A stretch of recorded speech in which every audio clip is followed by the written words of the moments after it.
NEET தேர்வில் மாநில வாரியாக தேர்ச்சி விகிதம் என்ன, கட் ஆஃப் நிலை என்ன என்ற விவரங்களை வரைகலை மூலமாக விவரிக்கிறார் சிறப்பு செய்தியாளர் அபிநயா. நீட் தேர்வு முடிவுகள் வெளியாக இருக்கும் நிலையில அதுல நிறைய முக்கியமான கவனிக்க வேண்டிய புள்ளி விவரங்கள் இருக்கு.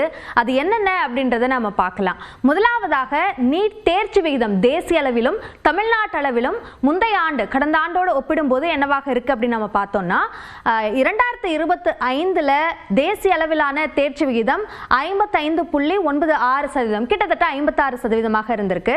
இது 2024 கடந்த ஆண்டுல 56.39% இருக்கு. பெரிய அளவிலான வித்தியாசம் இல்லை அப்படின்னு நம்ம சொல்லலாம். ஆனா தமிழ்நாடு பொறுத்த வரைக்கும் 2025 56% தேர்ச்சி விகிதமாக இருக்கு. அது போன வருஷம் 58.33% இருந்திருக்கு. 2% மேல தேர்ச்சி விகிதம் குறைஞ்சிருக்கு. தேசிய அளவிலேயுமே நீட் தேர்வினுடைய கடினத்தன்மையின் அடிப்படையில் இந்த தேர்ச்சி விகிதம் குறைந்திருக்கு அப்படின்னாலும் தமிழ்நாட்டில் இந்த தேர்ச்சி விகிதம் குறைவுதான் அப்படின்னு கல்வியாளர்கள் தரப்புலையும் சொல்லப்படுது. அடுத்ததாக பெரிய மாநிலங்கள் அல்லது முக்கிய மாநிலங்கள் என்ற வகையில் நம்ம பார்க்கும் பொழுது இதுல டாப்ல இருக்கிறது ராஜஸ்தான் தான். 68% தேர்ச்சி விகிதம் அந்த மாநிலத்தில் இருக்கு. ஹரியானால 64, ஆந்திரால 63, தென் மாநிலங்கள்ல ஆந்திரா 3வது இடத்துல இருக்கு அப்படின்னு நம்ம சொல்லலாம். குஜராத் 62%, கேரளா 60% இருக்கு. தெலங்கானால 59% தேர்ச்சி விகிதமாக இருக்கு. கர்நாடகாவில் 58.7% இருக்கு. தமிழ்நாடு பொறுத்த வரைக்கும் 56%. இந்த பெரிய மாநிலங்கள் முக்கிய மாநிலங்கள் என்ற அந்த பட்டியலில் பார்க்கும்பொழுது தமிழ்நாடு 8வது இடத்துல இருக்கு. அதே மாதிரி மேற்கு வங்கத்தில் 55% தேர்ச்சி விகிதம், ஒடிசால 53%, மகாராஷ்டிரா, மத்திய பிரதேசம், உத்தரப்பிரதேசம் இந்த 3 மாநிலங்கள்லையும் 51% என்பதாக இருக்கு. மகாராஷ்டிரால சற்று அதிகம், மத்திய பிரதேசத்திலே உத்தரப்பிரதேசத்திலே 51% தலா. இதுல முக்கியமா உத்தரப்பிரதேசத்துல கிட்டத்தட்ட 3 லட்சத்திற்கும் மேற்பட்டவர்கள் இந்த தேர்வுக்காக எழுதியிருந்தாங்க. ஆனா தேர்ச்சி விகிதம் 51% வந்திருக்கு அப்படின்றத பார்க்க முடியுது. அடுத்ததாக தகுதி மதிப்பெண், நீட் தேர்வினுடைய தகுதி மதிப்பெண் ஒப்பீட்டை நம்ம எடுத்துக்கிட்டோம் அப்படின்னா இடஒதுக்கீடு அல்லாதோர், அதாவது அன்ரிசர்வ்ட் கேட்டகரி ஓசி பிரிவு அப்படின்னு நம்ம சொல்லலாம். அது 2023 அவர்களுக்கான கட் ஆஃப் 137 இருந்து 2024 அது 162 உயர்ந்தது. 2025 அது மீண்டும் 144 குறைந்திருக்கு.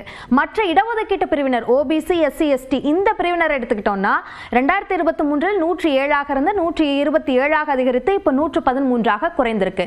ஓவராலாவே இந்த கட் ஆஃப் நிலை அப்படின்றது கடந்த ஆண்டுகளை விட இந்த தடவை அதிகமாக குறைஞ்சிருக்கு அப்படின்னு நாம சொல்லலாம். அடுத்ததாக நம்ம முக்கியமா பார்க்கிறது கட் ஆஃப் நிலை. இந்த மதிப்பெண்களில் இந்த எண்ணிக்கையின் அடிப்படையில் நம்ம ஓரளவு யூகிக்கலாம். ஆனா இது தேசிய அளவிலான ஒரு புள்ளி விவரம் தான், மாநில அளவில் கொடுக்கப்படல. கடந்த ஆண்டு 720 மதிப்பெண்கள் பெற்ற மாணவர்களோட எண்ணிக்கை மட்டுமே 17 இருந்தது. இந்த ஆண்டு ஒரு மாணவர் கூட 700 மதிப்பெண்களுக்கு மேல வாங்கல.